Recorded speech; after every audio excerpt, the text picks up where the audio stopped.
어제와 그제 강릉에 제법 많은 비가 내려서 물이 없어서 고생하던 강릉 주민들이 한시름 덜었습니다. 그 물 공급원인 오봉저수지에 물이 떨어지면 어떻게 하나 온 국민이 걱정을 많이 했는데요. 이번에 내린 비로 저수지 수위가 제법 많이 올라갔습니다. 도암댐과 남대천 물을 활용해서 물 부족 문제를 해결하려는 계획도 세워 놓았었는데요. 사실 그런 인위적인 대책으로는 문제를 근본적으로 해결하기가 어렵습니다. 앞으로 비가 계속 내리지 않으면 도암댐 물도 떨어지고 남대천에도 물이 흐르지 않을 것이기 때문입니다. 앞으로 계속 물이 내리지 않으면 모든 대책이 다 무용지물이 되고 강릉에는 주민들이 살 수가 없게 될 것입니다. 감사하게도 하늘에서 비가 내려 그런 극단적인 상황은 모면하였습니다. 얼마 전에 대통령이 강릉에 방문해서 그 강릉 시장과 그 물 부족 문제를 가지고 대화할 때 강릉 시장이 9월에는 비가 올 거라고 굳게 믿습니다. 이렇게 말을 했다가 엄청난 비난을 받았습니다. 행정 책임자로서 그런 말을 하는 게 사실 적절하지 않습니다. 하늘만 바라보고 대책을 세우지 않겠다, 이런 뜻이 될 수 있기 때문입니다. 사실 행정 책임자는 비가 오지 않는 상황을 예측하고 그것에 잘 대비해야 합니다. 그런데 그럼에도 불구하고 앞으로 비가 올 것이다 라는 믿음은 잘못된 것은 아닙니다. 사실 그런 믿음은 당연합니다. 그런 믿음이 없으면 사실 대책도 세우기가 어렵습니다. 이런저런 대책을 세워도 비가 오지 않으면 그 대책이 아무런 효과가 없기 때문입니다. 비가 올 것이라는 믿음이 없으면 우리가 살기도 어렵습니다. 만약에 앞으로 10년, 20년 동안 서울과 서울 주변 지역에 비가 오지 않는다 한번 생각해 보십시오. 한두 해는 그럭저럭 살 수 있을지 모르겠지만 시간이 흐르면 서울은 사람이 살 수 없는 도시가 될 것입니다. 사람이 세우는 임시적인 대책은 그냥 임시 방편일 뿐입니다. 비가 내리지 않는 사막에서 사람이 살 수 없는 것처럼 비가 내리지 않는 서울에도 사람이 살 수 없는 것이 당연합니다. 우리는 모두 앞으로도 비가 내릴 것이라는 믿음을 가지고 삽니다. 비가 내리는 것은 당연한 것으로 생각합니다.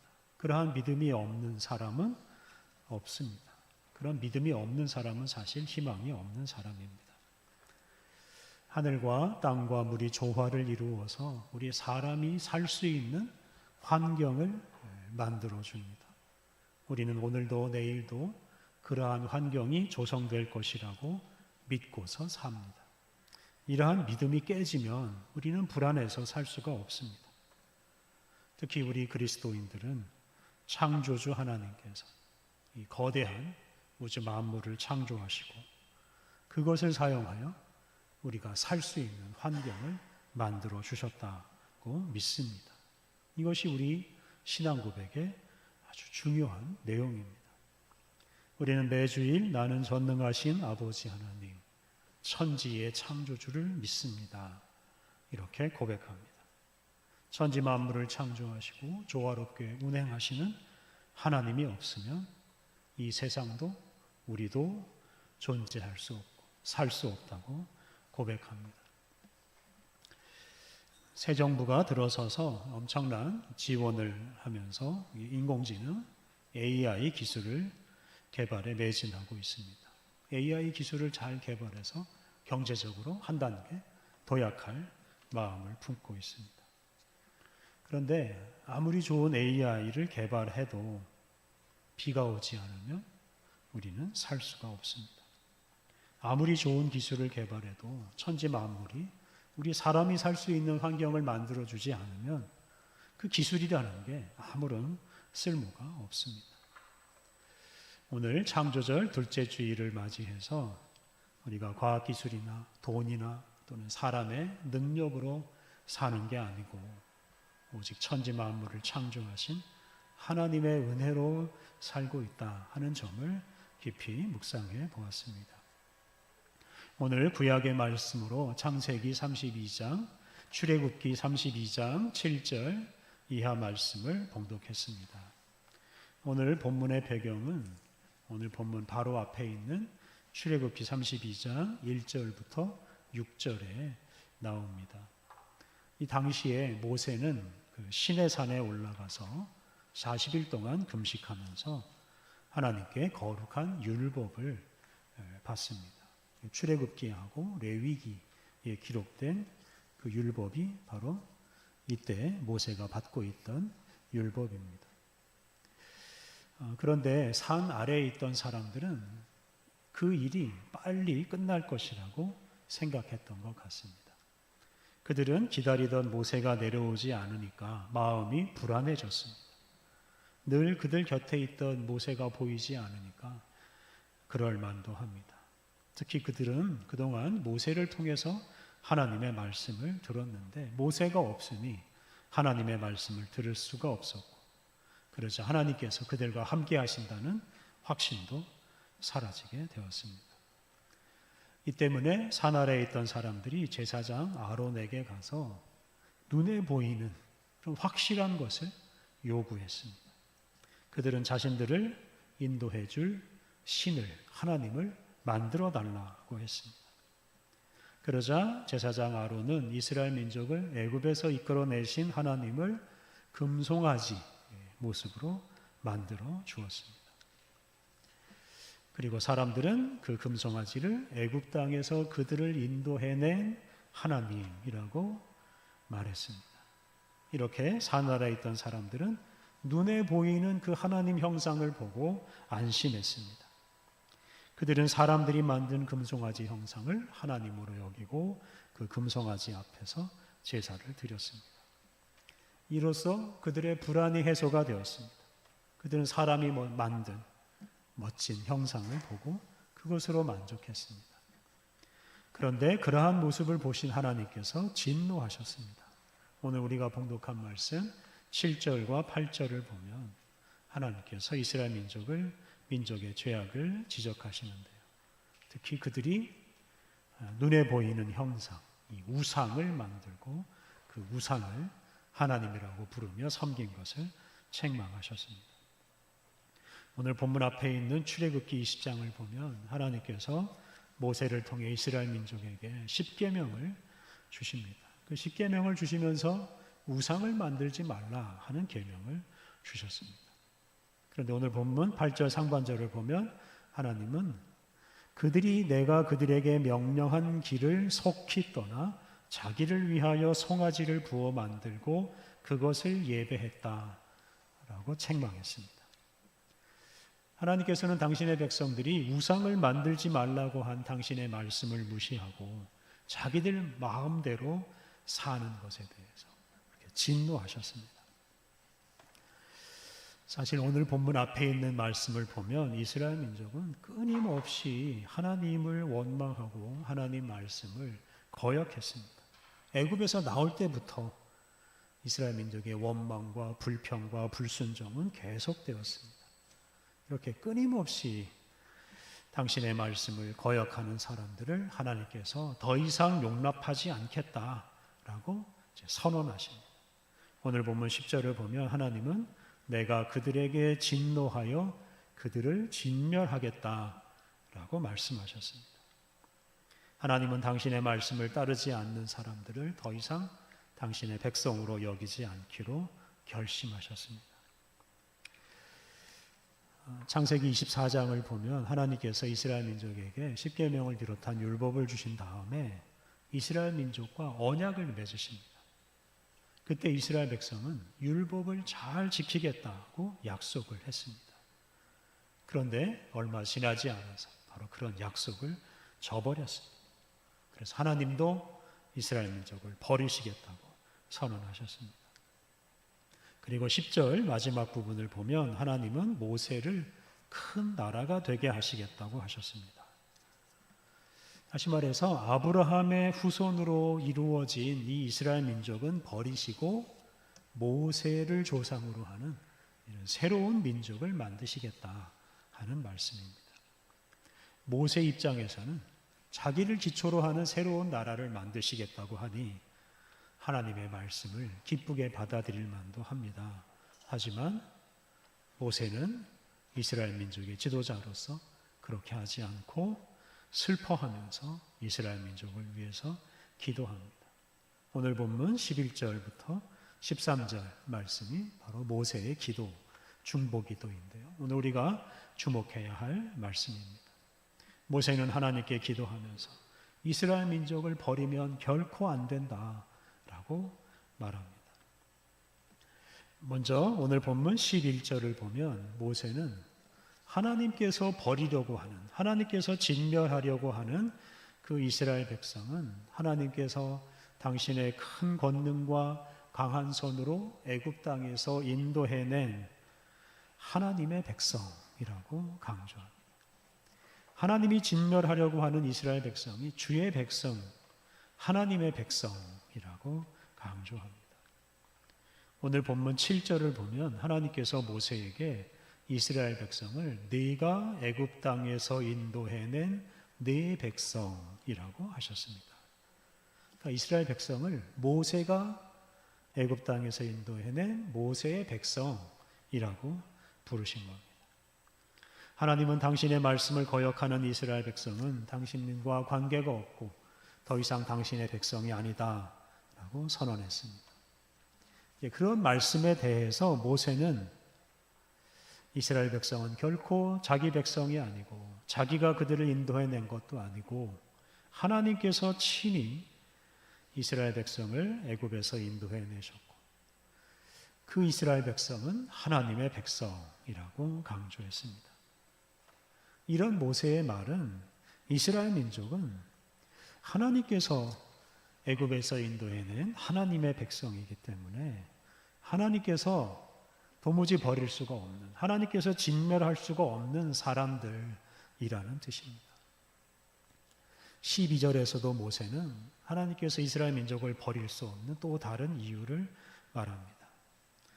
모세는 만약 하나님께서 이스라엘 백성을 이 시내산, 시내 광야에서 다 진멸하신다면 이스라엘 민족을 억압했던 애굽 사람들이 하나님께서 이스라엘 민족을 애굽에서 이끌어내시더니 광야에서 다 죽였다 이렇게 말하면서 하나님을 모독할 것이라고 말했습니다.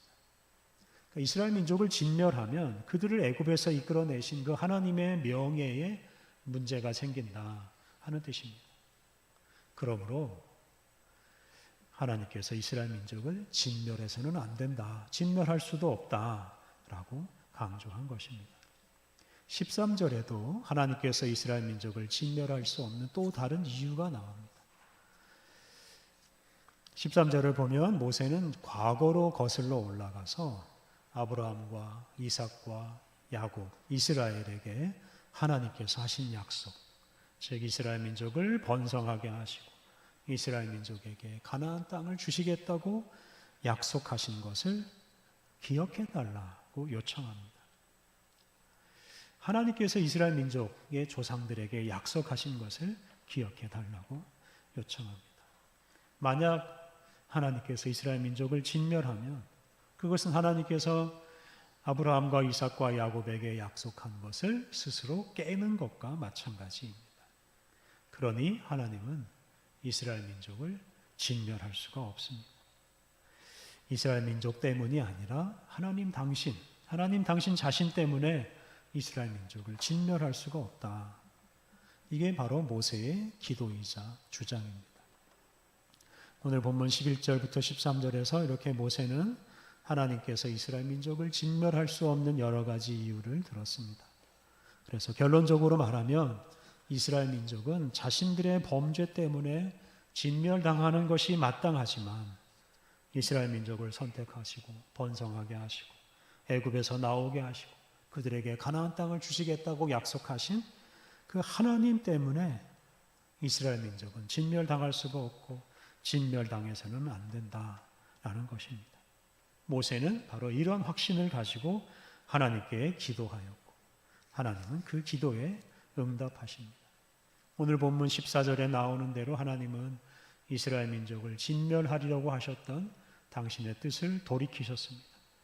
14절 말씀, 여호와께서 뜻을 돌이키사 말씀하신 화를 그 백성에게 내리지 아니하시니라. 비록 이스라엘 민족이 하나님을 거역하는 범죄를 저질렀지만 하나님이 이스라엘 민족을 선택하시고 번성하게 하시고 그들에게 약속하신 것 때문에 하나님은 당신의 뜻을 돌이키시고 이스라엘 민족을 보존하십니다.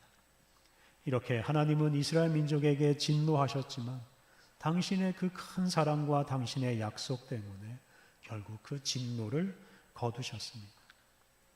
오늘 본문 이후에 나오는 사건들을 보면 이스라엘 민족은 거듭해서 하나님을 거역합니다. 그럼에도 불구하고 하나님은 당신이 선택한 이 이스라엘 민족을 결코 버리지 못하십니다. 진멸하지 못하십니다. 왜냐하면 당신이 선택하시고 당신이 사랑하시는 당신의 백성이기 때문입니다. 이렇게 하나님은 당신 자신 때문에 당신이 선택한 백성을 버리지 못하십니다. 하나님의 말씀을 거역한 이들에게 진노하시지만 멸망시키지 않으시고 다시 기회를 주십니다. 이 부분이 오늘 우리가 가장 주목해야 할 말씀입니다. 오늘 우리들은 무엇 덕분에 또 누구 덕분에 살고 있는지 깊이 생각해 보아야 합니다. 우리는 우리 자신의 의로움 때문에 살고 있는 것이 아닙니다. 우리가 잘나서 살고 있는 것도 아닙니다. 우리가 가진 기술이나 돈이나 학력이나 지위 같은 것으로 사는 것도 아닙니다. 우리가 이렇게 존재하고 살아가는 것은 다만 우리를 긍휼히 여기시고 우리를 변함없이 사랑하시는 하나님 덕분입니다. 우리가 이렇게 살고 있는 것이 정치 잘하는 정치인들 덕분도 아니고 경제를 발전시키는 기업인 덕분도 아니고 과학기술을 발전시킨 과학자 덕분도 아닙니다. 우리는 오직 하나님의 은혜로 살고 있습니다. 우리의 연약함과 죄악에도 불구하고 우리를 용서하시는 하나님, 천지 만물을 창조하시고 운행하시는 하나님, 그 은혜가 없으면 우리는 한순간도 살 수 없습니다. 우리는 이것을 늘 주목하고 우리를 살게 하시는 하나님을 굳게 믿고 살아야 합니다. 앞서 잠깐 말씀드린 대로 요즘 우리나라는 인공지능 AI를 수단으로 경제 발전을 도모하고 있습니다. 인공지능을 개발해서 돈을 많이 벌고 싶어 한다 하는 뜻입니다. 여기서 근본적인 질문을 해보아야 합니다. 인공지능을 개발해서 돈을 많이 벌면 우리 사회가 더 좋은 사회가 되겠습니까? 여러분의 인생이 더 좋은 인생이 됩니까? 천만의 말씀입니다.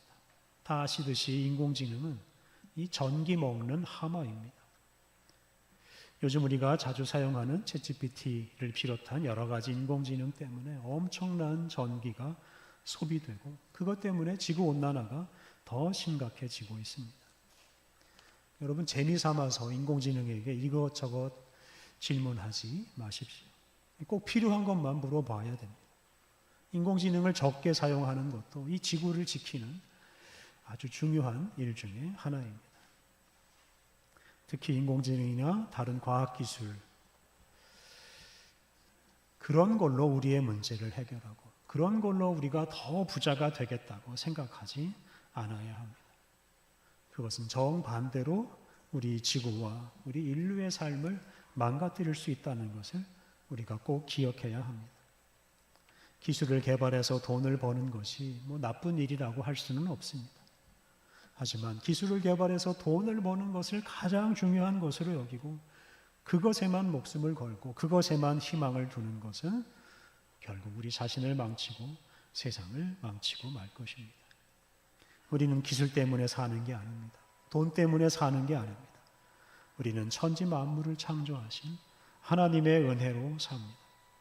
하나님께서 창조하신 우주 만물이 우리 사람이 살기에 적합한 환경을 만들어 주기에 우리가 이렇게 살고 있습니다. 우리의 죄악에도 불구하고 우리를 변함없이 사랑해 주시는 하나님의 은혜로 우리가 살고 있습니다. 이런 중요한 사실, 이런 중요한 은혜는 뒷전으로 하고 단지 기술과 돈 때문에 살고 있다고 생각하고 그것만 추구하면 하나님으로부터 떨어져서, 하나님으로부터 멀어져서 자신과 세상을 망치고 맙니다. 어리석은 사람은 환경 파괴의 문제도 돈과 기술로 해결할 수 있다고 말합니다.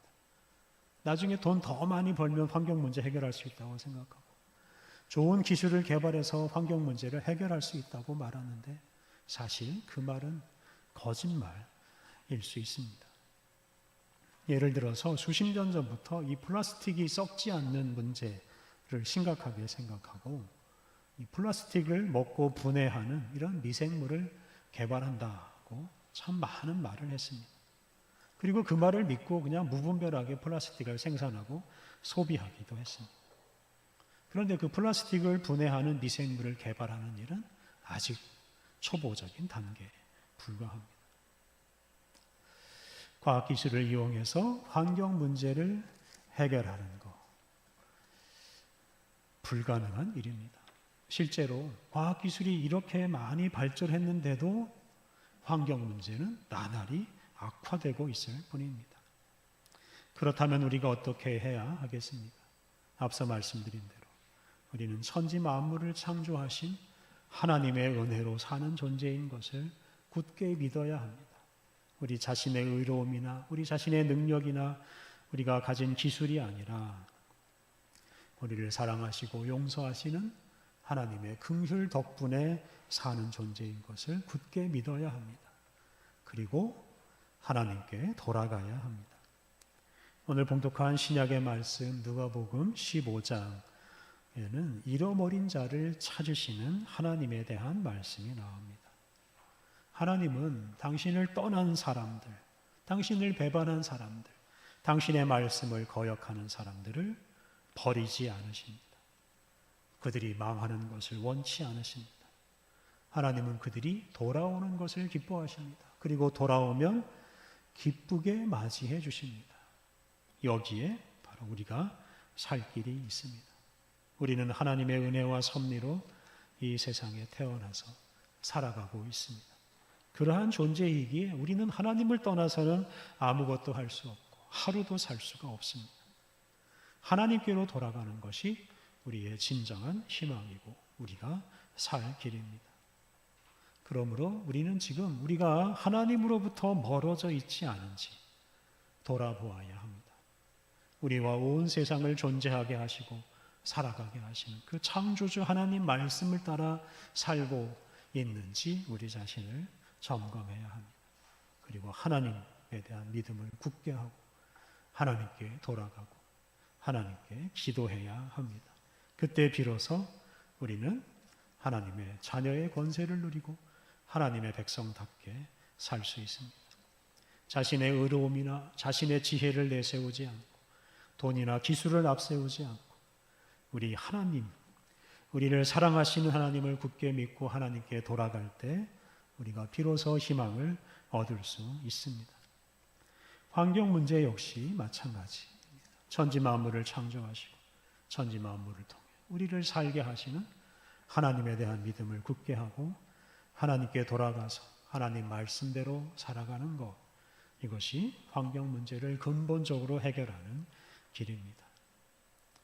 우리를 변함없이 사랑하시고 우리가 돌아오기를 기다리시는 창조주 하나님에 대한 믿음을 굳게 하고 날마다 하나님께 돌아가 하나님 말씀대로 살아가십시오. 우리를 구원하시는 하나님께 기도하며 살아가십시오. 그러한 사람이 자신과 온 세상을 구원하는 참으로 복된 인생을 살아가게 될 것입니다. 우리 함께 기도하겠습니다. 천지 만물을 창조하시고 운행하시는 하나님, 주님이 우리의 삶의 근거요 우리를 살게 하는 능력입니다. 우리를 존재하게 하시고 살게 하시는 주님에 대한 믿음을 굳게 하고 늘 주님께 돌아가게 하옵소서. 하나님, 단지 돈이나 기술을 이용해서 더 나은 삶을 추구하는 이들이 오히려 자신과 온 세상을 망가뜨리고 있는 현실을 바라보며 우리가 천지 만물의 창조주 하나님, 천지 만물을 조화롭게 운행하셔서 모든 피조물을 살게 하시는 하나님에 대한 믿음을 굳게 하고 고백하게 하옵소서. 날마다 주님께 나아가 기도하며 살게 하옵소서. 우리를 교만하게 만드는 돈이나 기술에 대한 의존을 버리고 오직 주님과 주님 말씀에 희망을 두고 주님께 순종하게 하옵소서. 우리가 돌아오기를 간절히 기다리시는 하나님, 날마다 주님께 돌아가서 주님의 사랑을 받으며 주님의 백성답게 거룩하게 살아가게 하옵소서. 우리 주님 예수님의 이름으로 기도드립니다. 아멘.